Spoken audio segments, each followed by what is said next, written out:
name's Suzanne Jackson. I'm a lawyer with the Mohawk Council of Kahnawake, and today I'll be presenting on the legal framework of medical marijuana in Canada. This presentation is to provide an overview of the laws in Canada to provide the community with a better understanding of what the legal framework is on the outside in preparation for drafting regulations for Kahnawake. As you'll see, most of the laws and policies are a result of citizens who have brought court challenges to their rights to have medical marijuana, and you'll also see that it's evolved quite quickly in the last few decades. So currently, the status of cannabis in general is the same as it's always been. It's a controlled substance under the CDSA, the Controlled Drug and Substances Act. The possession, procurement, trafficking, importing, exporting, and production all continue to be illegal acts under the Canadian law and carry punishments ranging from fines to imprisonment. The current regulations on medical marijuana have created exemptions to these laws for medical use. So any activities that are outside of these exemptions are still criminal offenses. So for example, you cannot use cannabis as a medicine without a doctor's prescription, and you can only buy medical cannabis through licensed producers with your prescription. The possession, procurement, trafficking, importing, exporting, and production of cannabis are still legal under Canadian law, and they carry punishment ranging from fines to life imprisonment. Current regulations have created an exemption to these laws for medical use. However, any activities that are not conducted pursuant to these exemptions are still illegal activities and can be prosecuted. For example, you cannot use cannabis as a medicine without a doctor's prescription, and it's illegal to grow or purchase it outside of these regulations. Consequently, medical cannabis is still highly regulated, although there is the possibility of obtaining a doctor's prescription.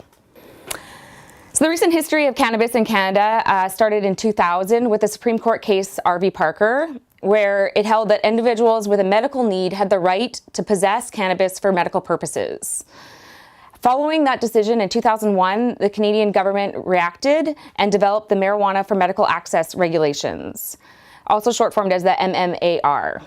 The MMAR enabled individuals with the authorization of their healthcare professional to access dried cannabis for medical purposes by producing their own plants, designating someone to produce them for them, or purchasing from Health Canada. Following that regulation, there was other legal challenges which citizens brought forward because it was difficult to gain access to cannabis for medical purposes. If you think of an elderly person or a child, they might not be willing to grow their own cannabis. And at the time, Health Canada did not have the demand or did not have the supply to meet the demand. So following these court challenges, Canada reacted once again and implemented the Marijuana for Medical Purposes Regulation, also known as the MMPR. The MMPR created conditions for commercial industry responsible for the production and distribution of cannabis for medical purposes.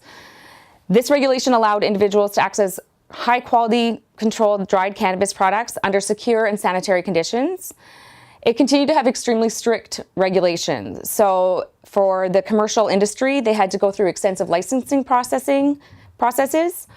There's strict security measures on their facilities. There's constant federal inspections, and any prescriptions had to be delivered by secure mail delivery only.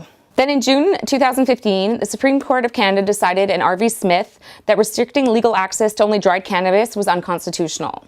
For example, in the situation of children where they need access to oils, or again, elderly who don't feel comfortable with smoking dried cannabis, the court found that there needed to be a broader access to medicine.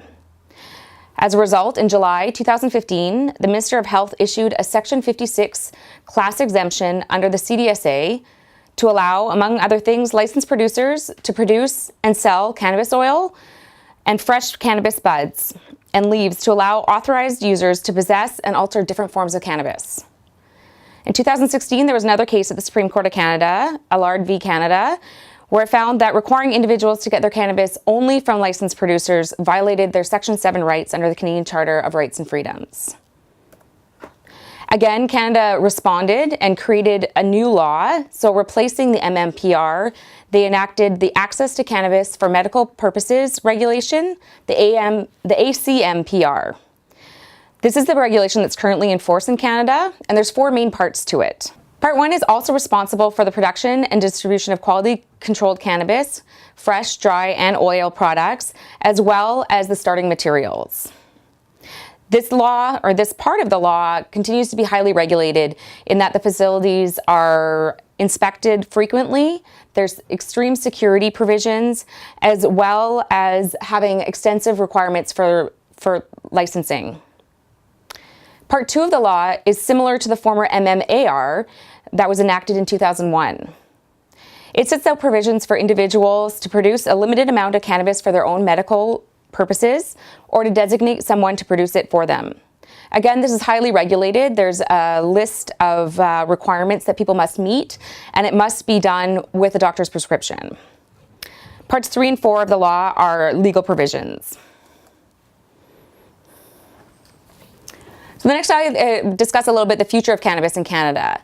The slides before were speaking of medical cannabis, but as we all know, Canada has made it clear that they plan on legalizing recreational use of cannabis as well. The task force made several recommendations on issues, but also flagged areas that needed more research. Of interest was one recommendation that the federal government should engage with Indigenous communities and elders to develop targeted and culturally appropriate communications. The government actually did consult with some First Nations during the task force report in order to contribute to this report. Cannabis will likely be legalized by July 1st, 2018. Again, recreational cannabis will be strictly regulated. There'll be regulations with regard to where it can be sold, who it can be sold to, who can produce it, as well as prohibited activities such as driving while under the influence. I've included the table of contents from the task force report to provide people with an idea of the issues that were looked at, as well as some of the concerns of the task force. So if you look throughout the table of contents, you can see a variety of issues that were covered, such as the minimum age, tax and price, workplace safety, as well as issues such as impaired driving. All of these issues were studied and recommendations were provided to the government, as well as areas for future research which were flagged. I've also included an image that appears in the task force report to give people an idea of the harm reduction approach which Canada is taking. So if you look at the chart, you can see on the left is the axis for the social and health harms. So they found that the health and social harms go up with any controlled substance, whether it be alcohol, tobacco, or cannabis, when there's ultra prohibition. The reason for this is that usually people still access the product but do so through the black market. So there is no control of the supply chain or of the quality of the product. And on the far right, you see that when there's commercial promotion of a product, such as alcohol or tobacco, the social and health harms go up again because they're promoting the use of the product.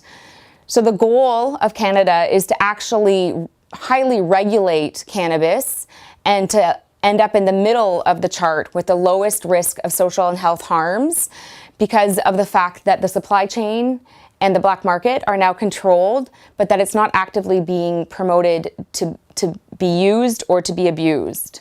And you can also see from that chart that Canada is taking the same approach to alcohol and tobacco and actually trying to get it back on the spectrum towards strict legal regulation with limited commercial promotion.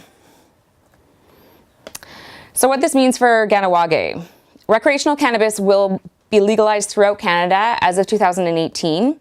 This means that it will not be a criminal offense to buy, possess, smoke, or ingest cannabis if it's done legally.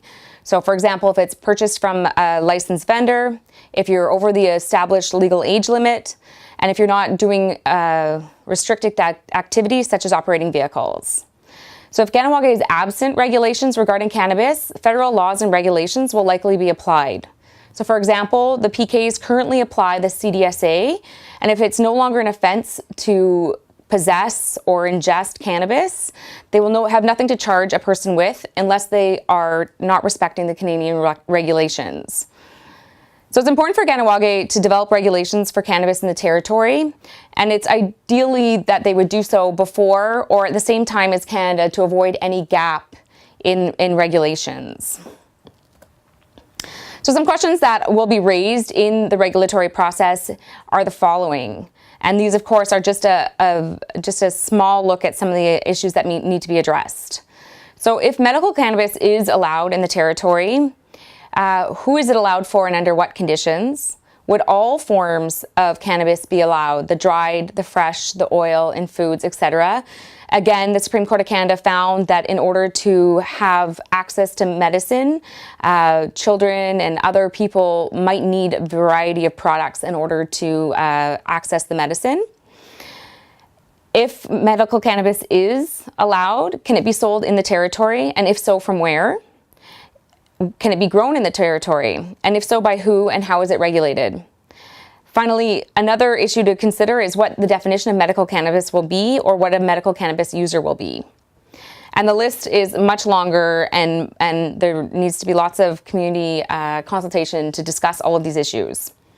Again, for recreational cannabis, the community has to decide whether it's going to be allowed within the territory. If so, which forms will be allowed, whether it's dried, fresh, oil, in food, or mixed in alcoholic beverages. Just to note that Canada will likely prohibit cannabis being mixed into alcoholic beverages. If it's allowed, whether or not age limits will apply, and if so, what age will be the mandatory legal minimum. If there's any restrictions on marketing and usage in order to keep this out of the reach of children and away from school zones. Whether or not it can be sold here, and if so, from where. Currently, it'll be up to provinces to regulate where cannabis is sold, and most provinces are looking at SAQs or pharmacies as a place to sell. If recreational cannabis is allowed, can it be grown here? And if so, by who and how is it regulated? And again, just like the medical cannabis, there's many other issues to be explored and that need to be discussed in community consultations. This presentation was provided to you to give you an understanding of the current legal framework in Canada. Hopefully you've gained some insights that will help you in considering what regulations are needed here in Kahnawake. A community consultation will be organized where you'll be able to participate. Thank you for watching.